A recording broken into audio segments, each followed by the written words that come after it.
Welcome everyone, we're back again with a new Fastlane episode. I'm here with a really special guest, Craptastic Jack. Hello. How's it going? How we doing? Going good. It's going good. How you doing? I just closed myself in my room and it's like I'm already sweating. It's really hot in here. I envy you. It is like minus 4 degrees Celsius here. I am freezing. I'd rather be sweating my ass off than, freezing to death. Oh god, I would rather like freeze to death than just like fucking choke on my own sweat and just die dry on the floor. I would just rather that. But yeah, we have a couple topics today to talk about, and Jack picked one that's really interesting, which is... Say it? You want me to say? I thought you were gonna say what it was. Okay. Yeah. No. Okay. Yeah. We're gonna be talking about a Tokyo Xtreme Racer, a little TXR, as the kids call it. Hell yeah. Guess you could say. Yeah. So what do you think about it? I've been playing it. I got it pretty early. I got it a couple weeks ago. Shout out Genki for setting me up with the swag box and everything, flying me out to Arizona as well. They treated me really well. Mm-hmm. I've been playing it. I've been hella busy, unfortunately, so I haven't had as much time as I wish to but I put about like 10 hours into it, and it's insane how this game, it's like a AA game with a AA budget, probably a quarter of the budget of like a Need for Speed or a Forza, and yet they put out an absolute banger of a game. Like, you can tell that they had like a pretty strict vision. They had a pretty good idea of what they wanted to do, and they executed it very well.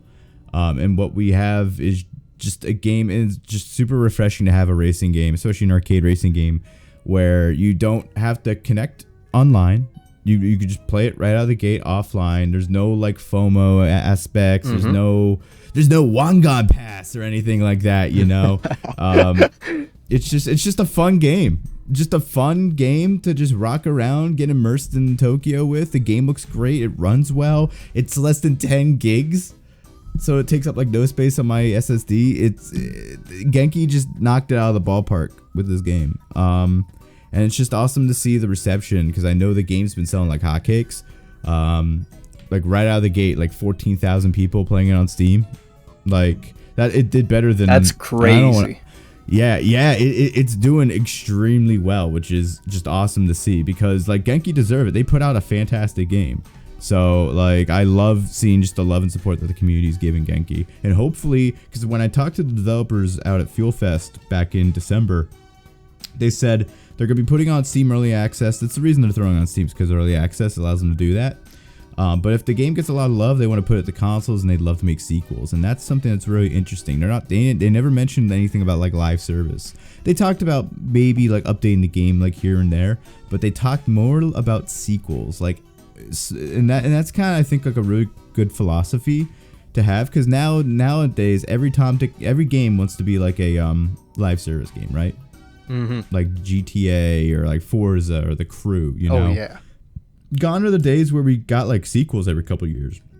But I think Tokyo Xtreme Racer could be that franchise that, brings a new sequel every couple years. Maybe they bring out like a drifting game again, or maybe they add the next game adds like Osaka or like any of the other cities that they had back, Like I think they're in a really good position to do that. Yeah, because like Tokyo Xtreme Racer 3 could go to like Osaka.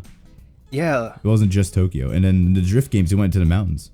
Like, I haven't played the game. I'm so sad that I cannot play it because I don't have a good enough laptop. And, all I have is an Xbox. So I'm just like sitting here watching y'all play. Yeah. And it's like, man. But hopefully... Like Squidward looking out the window. Yeah. Literally. I've seen like hours and hours of gameplay. And honestly, it looks amazing. And I know the vibes aren't everything, but like, holy shit. It looks like the vibes are immaculate. Yeah, the aura, the vibes, it's all there. For sure. It has more soul then it arguably has more soul than any Forza game released in the last decade. Yeah. Or the Crew Motorfest, the Crew 2. It has way more soul than any of those games, you know. And this is like a small AA like developer, but they just they understood the assignment and they just went all in, and I love it. That's what gets me. Like, this has to be like a really special occasion because it's a AA game that's surpassing a lot of AAA experiences when it comes to player base, and it's a AA game. It's absolutely nuts. Yeah, that's what gets me. Yeah, I think what it is they had a strict vision. They knew what they were doing, and they didn't suffer from like feature creep where they kept just adding in new features or like all these different things that are like new. They kept it pretty simple. They kept the formula pretty much the same. Basically, if you don't break it, don't fix it type thing. Exactly. And I think that really helps the game be as polished as it is. Like, it doesn't feel like an early access game. Like, I keep having to remind myself it's an early access. Like, it feels like a complete game. And have you seen the leaks? Like the data mining things they saw? Oh, with Honda? Yes, Honda. Yeah. My guess is that's probably stuff that's gonna come out when the actual full game comes out. That might just be like them, like with those many cars, they might just be waiting for like a license agreement to go through. Yeah. Oh man, sucks for Canada. That's so sad. Yeah, I saw. I can actually take a look. I literally have my Canadian VPN on right now because I have the IMSA WeatherTech the Daytona 24 right now. Oh damn! And I'm on a Canadian VPN so I can watch it. Oh nice. So I saw something earlier. I spelled extreme wrong. Where someone said it was like available in Canada. A word? Oh, I just punched Holy my shit. I just punched my thing. Filled it in my ribs. Yeah, no. Oh, yeah. It still says this item is currently unavailable in your region, so it's not available in Canada yet, as of when we're recording this. Yeah. Yeah, that's. I don't know what, like. It was like some sort of like publisher thing, but then the publisher came out and said we are not like blocking it. So like, who is? That's like crazy. Yeah. Like a conspiracy. There's something weird with the licensing going on in there. That's why. It's weird. Yeah. But like, when I saw like all the bullet points, all the things that we're gonna add, I'm like, even though this is the early access, and this is a lot already for an early access, this is nothing at the same time. There's so much shit that's coming out for this game, and it's honestly, it boggles my mind. And yeah, you know, it made me think about a lot of modern racing games and about what I want for, let's say, the next Need for Speed or some stuff like that. Sometimes less is better, you know?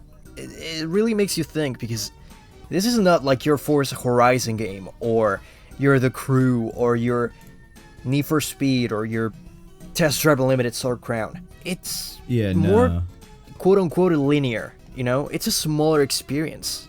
And yeah, that makes it good. What I'm like at the same time, like it provides, it feels like a AAA experience at times, with just what it punches way above its weight.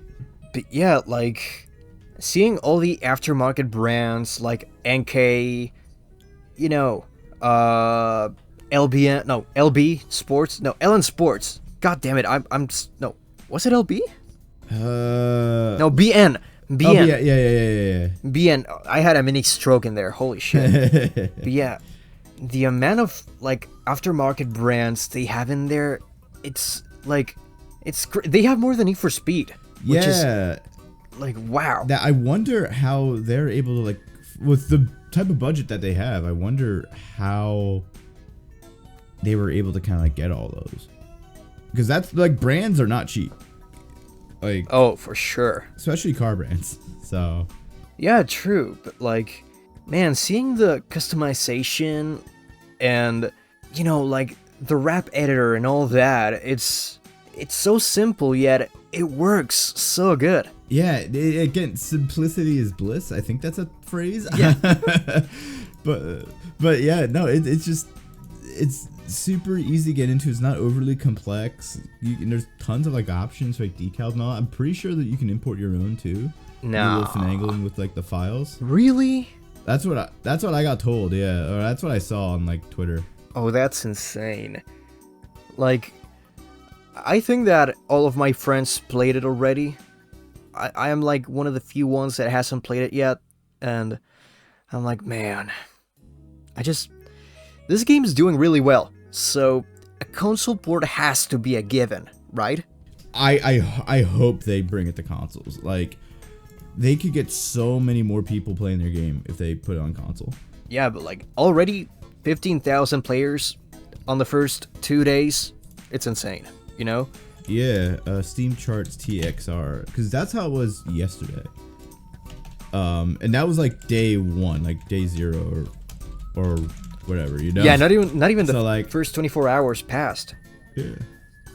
Oh yeah, so yeah, 15,000 players all-time peak, and then as of half an hour ago, it's still 9,200 playing. Wow. Yeah, like they're doing really well. I can guarantee which is awesome to see. I can guarantee you that at launch it's gonna be double. Yeah, no, I hope it is. Yeah, because honestly, and I mean, like the price point too, $30, yeah, like USD. That's a steal. That's honestly a steal. And you still get the game at the full release. Mm-hmm. Like, bruh, come on. Yeah, and I think it's honestly just a good shift, and it's a good mentality that the team over at Genki have compared to like other racing games, like Test Drive. You know, pay us like $50, like that's. Test Drive's allegedly a AA game, but they try to be a AAA game, and it doesn't work out. Oh, it shows. I feel like if TDU had more of like the mentality that like Genki had. I know it's a little different because Genki has always developed the Tokyo Xtreme Racer games as opposed to Nacon developing TDU for the first time. But I feel like if they just went with the principle of like, if it ain't broke, don't fix it, as opposed to trying out all these like wacky like gimmicks with Solar Crown. And I think it would have done a lot better, especially if they focused on prioritizing adding in what made TDU 2 and 1 popular, or like, you know, because imagine if like TXR came out and we're like, oh, new wacky gimmick, it's always online, it's ranked PvP, you know, and then it's like, oh, we got this cool like money, we got like the shipment system where like you have to unlock crates to like upgrade your car, like. Or you can like buy bad names, like shit like that, right? Like, imagine if they came out and they tried to do all these stupid gimmicks with like TXR. The game would probably not. It'd probably be negatively received. Yeah. It'd be seen as like, this isn't really a TXR game, you know? And that's how a lot of people feel about Test Drive Unlimited, you know? I feel like before you're able to run, you need to learn to walk. Yeah. And I think with Nacon, and I know Need for Speed gets ahead of itself a lot of the times with games, they try to run before they can walk. Yeah, you could tell. And then with some games like Forza, they're in a position to run, but they keep walking. So it's like... That's how it feels. Yeah, honestly. And, you know, I think Genki are in a good position to start running soon. They put out they have the fundamentals down. They have a great base game there. And when I talked to the developers over at Fuel Fest, they said that they just wanted to focus on bringing the series back. This game was focused on the return of Tokyo Xtreme Racer, because I kind of mentioned it as like a revival or like a, you know, and they kind of like said it's more so of a return as opposed to a revival, because they're not really like rebooting or like a reboot, because they're not really rebooting the game, they're just continuing it. It's like the continuation. Yeah, it's weird. Like, the titles like implies otherwise. Like, it's starting again, you know? It's not a Tokyo Xtreme Racer 4. It's a Tokyo Xtreme Racer, and that's it.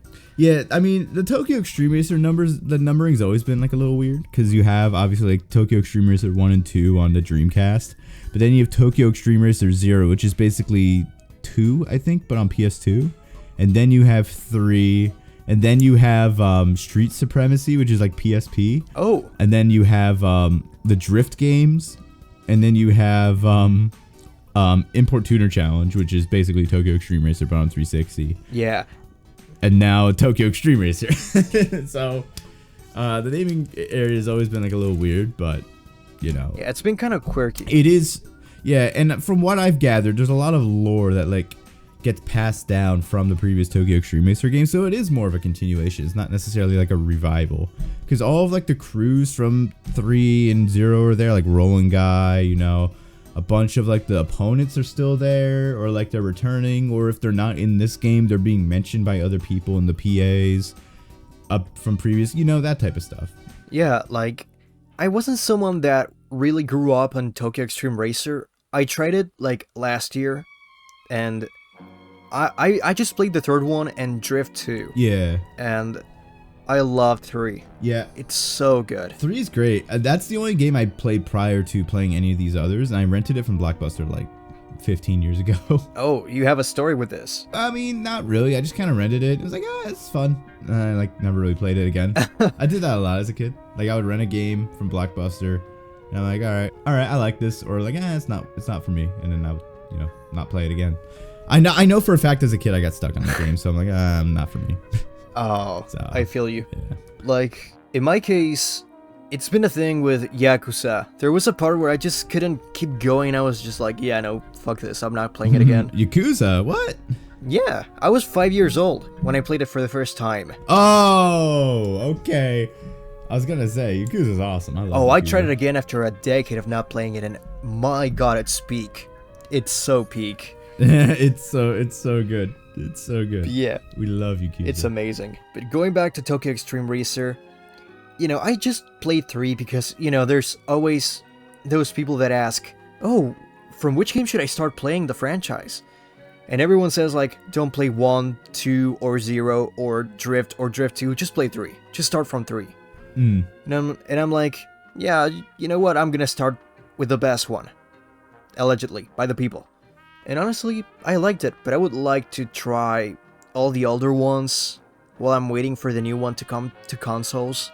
Yeah, I would say definitely give 0 a shot, because it's more so like the original 2. Oh. And there's like, and it's basically the same formula, but like but it's not like the real brands, but it's like the thing where they don't have the real brands for the cars, but it's quite clearly, you can tell what you're driving. Like for example, I have a Supra, I have like the 2JZ Supra on there, and it's literally just the Supra car model, but it's like D-badge. I have to look them up. Hold on, let me look pictures of the cars in there. Oh yeah, for Tokyo Xtreme Racer 0. Okay, Tokyo Xtreme Racer 0. Yeah, it does look a little older, and like the background, like kind of meshing around gives me like a headache sometimes, especially if you're moving at like top speed. But it is a lot of fun. But it is a little bit harder than 3, especially if you pick like a good car. Oh, I see what you mean now. Yeah. Yeah. Wow, I'm seeing a fair lady in here. Yeah. Yeah, they've got like all like the classics in there, you know, all the Japanese cars that are popular at the time. I think they have the Viper in there too. But like they're all technically not their licenses, but you know what I mean. Yeah, I get that. It has its charm, you know, even though it's like a tricky way to like find a loophole of licensing, it still has its charm. Yeah, and I guess they could have gotten away with that back in the day. I don't think they can really like an actual game company. I don't think you can really get away with that nowadays unless you're like developing in a country where like they can't really touch you, like Russia. Oh, really? Because I know Car X, or if you're huge, like fucking Rockstar. Because I know the last couple of cars they've been adding to GTA 5, they look increasingly more like their real life counterparts. Oh, dude. And then in the GTA 6 trailer, there's tons of cars. I'm like, oh, that's just a Tahoe, or that's a Countach, you know, like. Yeah. But I know the Car X Street, that the developers are based in Russia, and. You know, I don't think the car companies are going to really throw up too much of a hissy fit with the Russian government, because they know the Russian government isn't going to do anything about it. So I think it's the same with Trailout. I don't know if you've seen the car list in that game, but my god. Oh, Trailout? Yes. Yeah, I mean, I've seen some gameplay of this before. Dude. Let me look at the car models. Yes. You'll see. Oh, yeah. That's a Ford Mustang. That's a Ford GT. Oh, yeah. Yep, those Skylines right there. There's literally a Ryback Brawler. There's a Ryback Brawler from Split Second with the back of a Camaro in there. Well, at least these are like, they're somewhat like different. You can tell that there's like some significant changes to each, even though you can tell what they are. Yeah. With some games, it's just straight up the car model, but they remove the they remove the badging. That's what Tokyo Xtreme Racer 0 is like. Man, I would like to play it. When I get back home, I'm gonna probably play 0 and then go to 3. Yeah, definitely give 0 a Yeah. shot. Definitely give 0 a shot. But yeah, like, after seeing the success and watching a lot of gameplay and studying it, it's like less is more at times, you know? Like, 100%. 100%. believe me, I play Need for Speed Unbound, and I love that game to death. I will defend it every time. Yes, sir. It's a good Yes, game. sir. But Yes, like, sir. We love it's really Need for good. Speed Unbound. But like, I played Underground 2 for hours and hours, and I'm like, man, this is also really good. And it happens as well with Forza Horizon 4 and 5 and 6 and 7, and they'll keep adding shit and more and more and more. And it makes you think, maybe going back to basics might be the better way to do things in the future, you know? With Need for Speed, there definitely is like an argument to that. I think with Unbound, especially in the last year, they were really kind of doing a throw stuff at the wall, see what sticks. I hope with the next game they kind of refine what made Unbound great and take out a lot of the things that people weren't like huge fans of. Now, I personally like I'm not a huge fan of like the whole like cartoon like aesthetic. I appreciate that they tried it, because one of the things I appreciate about EA and, you know, Criterion and the Need for Speed developers is that they're always trying something new, even if it doesn't work out. I always appreciate the effort. I would prefer if they went back to more like a Need for Speed Rivals, like not Need for Speed Rivals, Need for Speed Heat type thing, where like everyone looked a little more like realistic. I just personally, from like an immersion standpoint. But at the end of the day, I'm not. If they do the the cell shaded thing again, I'm not gonna sit there and like complain, because like it's whatever. It doesn't take too much away from the game personally. But I know a large percentage of the community, you know, doesn't like it. Oh, understandably so. You know, so I mean, you know, honestly, I think but they have like a really good game. Like when Unbound originally came out, it was like a pretty alright game. I'd still would have rated Heat above it. But ever since they added in like everything else, like Unbound is like leagues better in my opinion. Yeah, I would agree with you. Like, I played the game when it was going through the Volume 5, I think, back in October 2023, and it's crazy. It's so crazy to think it's been like 2 years. Like, yeah, I mean, not yet, but it's close to being 2 years. Yeah, the fact that it's still relevant like 2 years after it came out is like really good for a Need for Speed game, because yeah. Then again, people still like tons of people still play Heat. Like, I'm gonna go on Steam charts again. They're like, and that game's like 6 years old almost. 85,000 people are playing at their all-time peak, but I think that's when it was on sale. That's a lot. But Jesus. 4,000 people are playing in the last 24 hours for Need for Speed Heat. Let me look up Unbound. Yeah, no, Heat still has more people than Unbound. That's actually crazy. I expected that, honestly. But there's 2,000, but still 2,000 people are playing within 24 hours for a 3-year-old game. That's still like really good. Yeah, honestly. But yeah, it makes you think. Yeah, it does make you think, and I wonder what they'll do for the next Need for Speed. Because with Battlefield and Criterion being shipped off to work on Battlefield, and also a GTA coming out at some point either this year or next year, it could be another couple years till we see a Need for Speed game. I'm preparing myself for like a drought. Yeah, no, like, I spoke about it with a friend, and I'm like, yeah, we're not gonna get a Need for Speed this year, and that's okay. I'm sure we're gonna get one either 2026 or 2027. Yeah. Which will make like the biggest hiatus between games. In the franchise. Will. Yeah, it'll be like half a decade at that point. Like, they can take all the time they want as long as they have a really good vision. Yes. And I think TXR really kind of proves that as long as you have a good vision and you have a very realistic scope, I think you can put out like a really good game. I mean, a good example within Need for Speed's like own like library of games is Hot Pursuit 2010. Like going from like an open world like racing game with customized, like they scaled back a lot from the previous Need for Speed games that came out right before that to make a more refined experience. But the game sold really well. It won tons of awards, and it was regarded as one of the best Need for Speed games in the franchise. And I think Forza is something that kind of like can like benefit from that, because I feel like right now there's just so much to like Horizon that is like dizzying. It's like, holy shit. And like most of it, I'd argue, is like things that nobody really cares about. Yeah. And I feel like that game has just become lost. Like, you know, like what is that game? That game is like the blandest like racing game I've ever played. Where's Horizon 5? Like Horizon 5. Yeah. Yeah. It's just hella bland. There's like no identity anymore. I think they really need to do some soul searching with Horizon 6, because the worst map in the Horizon game, not because of the location, just the way they designed the map, just bland characters, you know. It's just no real, like the Horizon Festival is bland there. It's just, they need to do a lot of soul searching.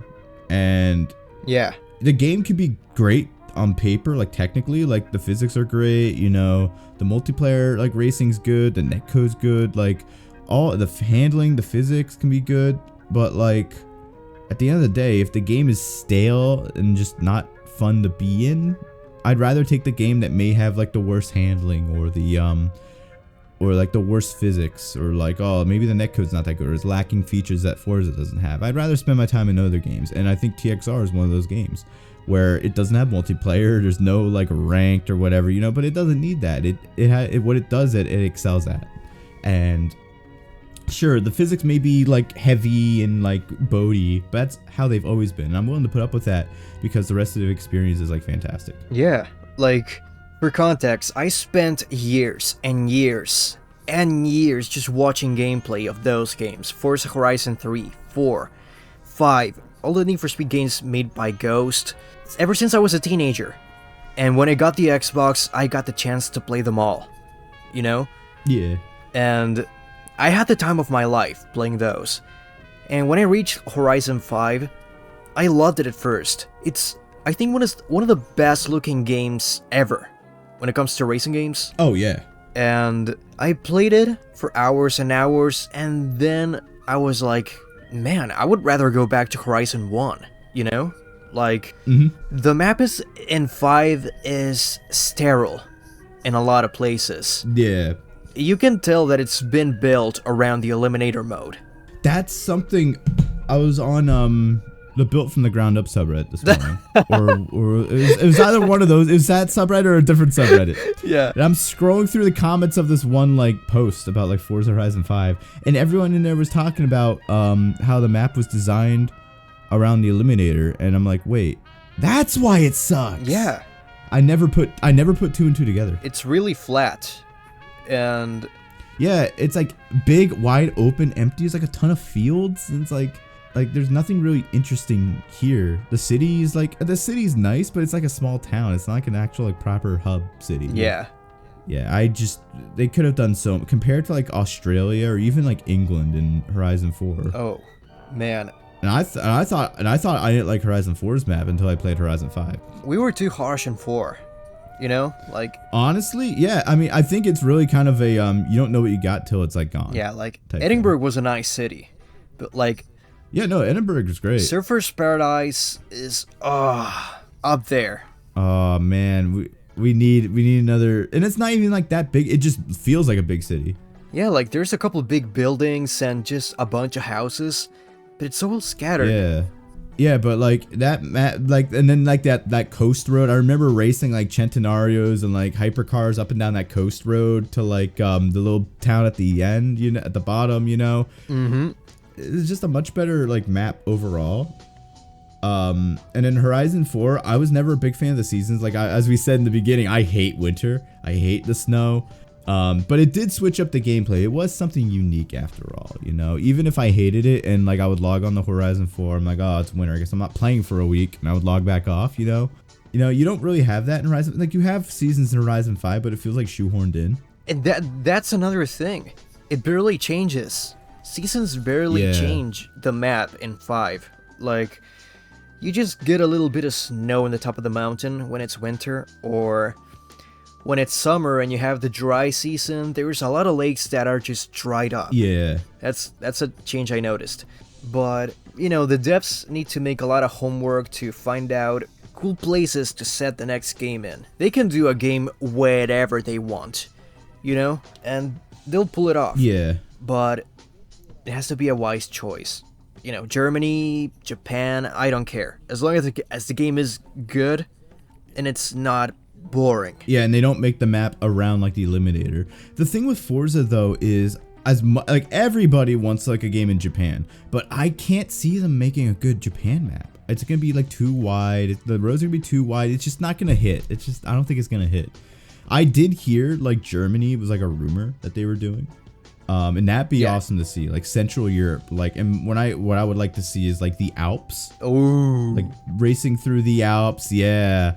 Like Austria, Germany, Switzerland. But then you also have like the low country of like Germany, or maybe even like a little bit of Scandinavia, like Denmark, Norway, If you go that route, you can put the seasons back in, but not to a point where like, oh, I don't like winter. Oh, I can just avoid this area and I don't have like winter.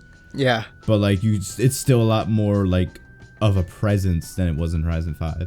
Yeah, and like I was gonna say, the fact that you mentioned Switzerland is funny because, they found like files, and I don't know if it was in Forza Horizon 1 or 2. There was like some sort of concept map, and Forza Horizon 2 was gonna be in Switzerland. Yeah, that makes sense for Horizon 2 because that took place in the like the Mediterranean. Yeah. Like Italy and France. Switzerland's right near there, so that makes sense that they could have done that as like an expansion or something. Like, they explored every continent on the planet, almost. They went from North America to South America to Europe to the... what do you call it? Oceania, yeah. Oceania.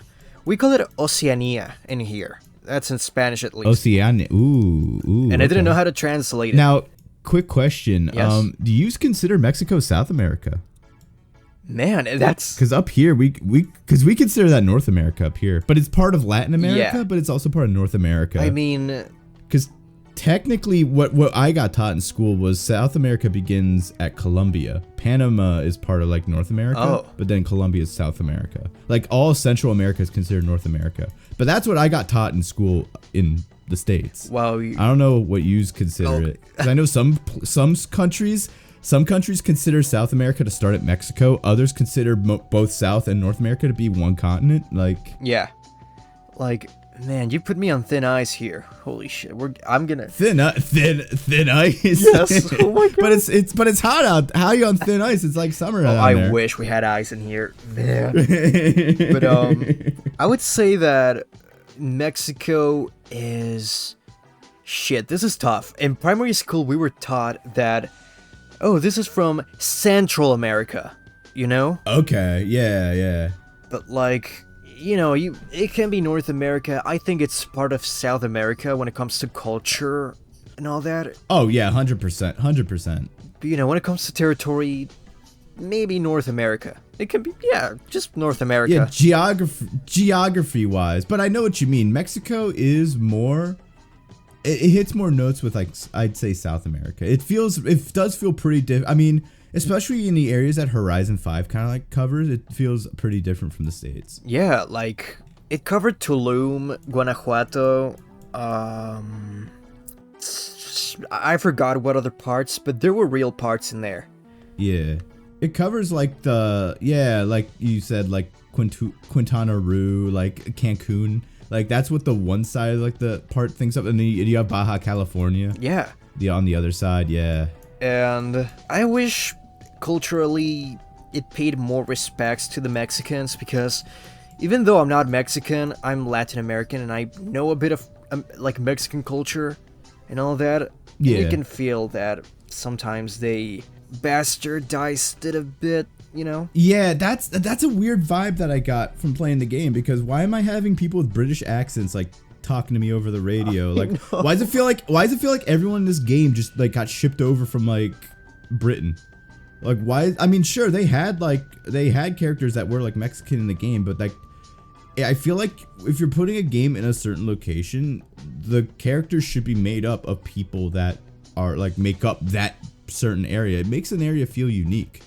With Horizon, it feels like they're just going to different areas, and they're just bringing people from England over to those areas. It's true. As opposed to making it feel like an authentic, like, experience. Like imagine if and it feels like the one game they didn't do that with is Australia because they had Australians. Yeah, Warren.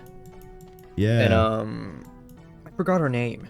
Yeah, I forgot. I forget their names too. The characters don't really like. It's not a huge deal with like characters and everything, in my opinion. But like it does. Yeah, it does. It does. That always struck me as odd. You know. I know what you feel. Personally, you know. Yeah, like I would give you a little cheat code. You know, you can like change the language to Latin, Spanish, and English subtitles, and you will get a really accurate experience. Yeah. I do this thing with like language learning where like I'll put like my phone into Spanish or like I'll put a game into Spanish. Oh, that's cool. And then like I understand some stuff for a bit, but then I get tired of like translating like or like looking up words and I just go back to English. Oh yeah, I get that. Like in my case, that's how I learned English. Like ever since I was 4 years old, I was just learning colors bit by bit, and I just talk in English. Yeah, I mean, your English is like superb. Like you sound like an American. Like you have an American accent and everything. So I can tell like you learned from like playing video games or like watching movies and all that. Oh, word? Thank you. Yeah, no, I can tell. You know, you can tell who like learned more through like school or like more who like someone who learned through like media, because like their accents will be different. Oh, true. I have a buddy who's like watched a lot of Top Gear, and he just like talks in like a British accent sometimes, and I'm like, that's funny. Yeah, it really depends. It depends on the media you watch, you know. That's like a big part of it. But yeah, that's something I really kind of like started noticing as I like talk to more people like from different countries, like just through doing like YouTube or like meeting people, is like picking up on like their accents. Because before I did YouTube and I was like a naive, just like American, I just assumed no one who lived in like America or England spoke English. Wow. I'm like, what? And then like I met people. Yeah, that's just like me being stupid and naive. And then I met people from like these countries where I knew they didn't speak English, and they speak to me in like perfect English. I'm like, wait, what? Are you an American? Did you move there? Yeah, like, God. Like it happened to me as well. Like I met Australians, Mexicans, people from the Philippines, and they're all amazing people and really well spoken. You know, like. Yeah. They speak really well. But yeah, it's honestly crazy. Yeah, and I'm sure when I speak in Spanish, like it sounds like hella broken or just like it's like. Oh, give it a shot. All right. I wanna listen. I actually had to help out somebody the other day, but like where I live, there's a big Spanish-speaking population. There's a lot of immigration into my area from like Puerto Rico or like the República Dominica. So, you know, there's a lot of Spanish-speaking people in my city, to the point where, like, you'll be driving through and there's just billboards completely in Espanol. But I was at, this is when I worked at Best Buy. I was doing a little bit of a side quest at Best Buy a while back. Just getting some extra money for, like, the Christmas holiday, plus to take advantage of their, worker, employee discount to buy, like, camera equipment. Oh. Yeah. I feel you. And there was like this couple, and they only spoke in Espanol. And we have a ton of employees that speak Spanish, but they had left, and I was the only one there. And I'm like, all right, I'll give it a shot. And I immediately walk up to them like, hola, mi nombre Jack, mi español es mal. Oh my God. But then I'm like, but I can try to assist you in Espanol. Like it was like Spanglish, you know, like Spanish, but Spanglish is big here too, where like someone will like you'll have a conversation and it's jumping back and forth between English and Spanish. You know, that's what we call Spanglish. Yeah. And I'm just having this like Spanglish conversation with them, and you are using Google Translate through as well. And I'm like, oh, and they were trying to buy like speakers. I'm like, oh, speaker system is muy bueno. You know, that's amazing. You know, yeah, and es speaker system con televisión. Oh, you know, that type of stuff. You know, like I know, like, just picking up like stuff, like I learned more Spanish working at Best Buy than I probably did in like 8 years of Spanish in school. That's amazing. Wow. Yeah, but I think that's also like the power of just like immersing yourself in like a language, you know? Yeah, that's. And I'm really jealous of people who like grow up speaking multiple languages, because I grew up speaking just English, you know? Oh. But my ancestors, but like everyone, a lot of people where I live speak Spanish, and all my ancestors like spoke German or Pennsylvanian or like Pennsylvanian Deutsch or Pennsylvanisch Deutsch, as they say it. Wow. So, you know, I always wanted to like learn like a different language. So that's like something I'm trying to actively like do and learn. And it is like a fun challenge, like trying to like help somebody or like direct somebody in like a different language. Yeah. So it felt like very rewarding when I was able to actually like help them. And the guy called me like a very special person in Spanish. Aww. So I'm like, oh, thank you. That's cool. Aww, thank you. Yeah.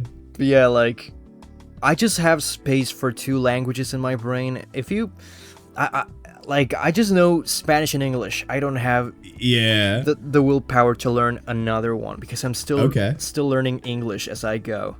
Yeah. Yeah, no, I'm jumping back and forth. It's not like I'm not consistent. I need to be consistent, but like I'm trying to learn Spanish, mainly because I'm actually a real estate agent now. So like I'm trying to like learn Spanish to like assist like Spanish speaking clients in my area. And then I also want to learn my mother tongue, which is German or Pennsylvanisch Deutsch, because my grandmother immigrated to the States from Austria after World War II.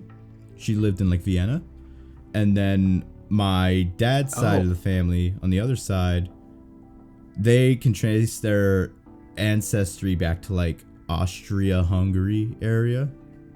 And on my mom's side, it's all Pennsylvanian Dutch. Like, so like, think of like Amish people, but not Amish.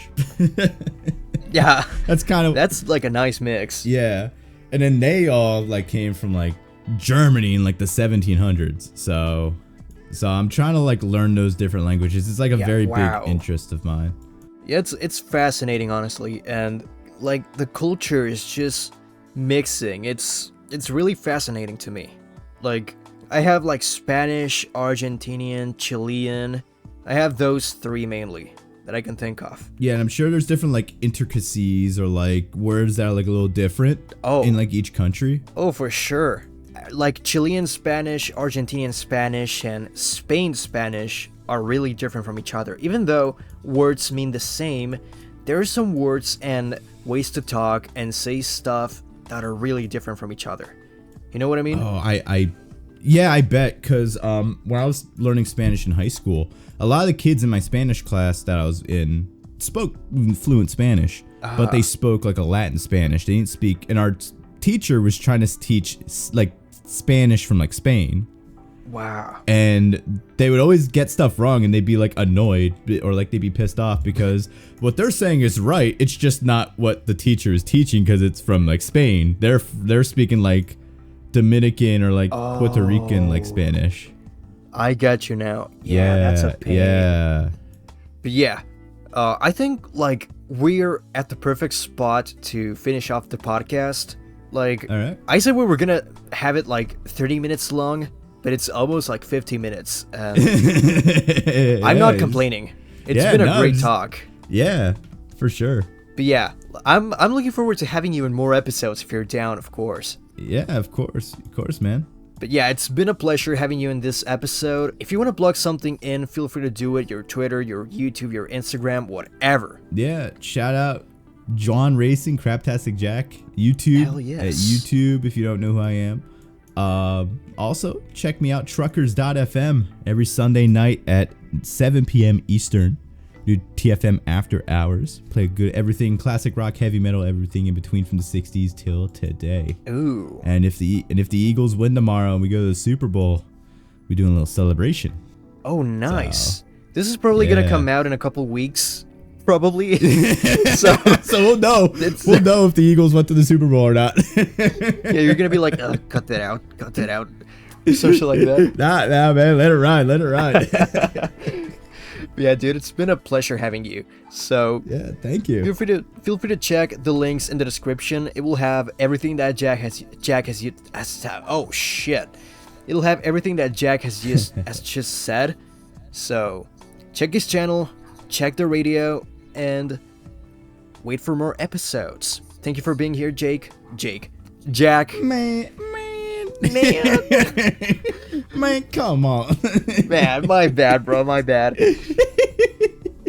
Thank you for being here. I'll see you next time. Bye. Laters.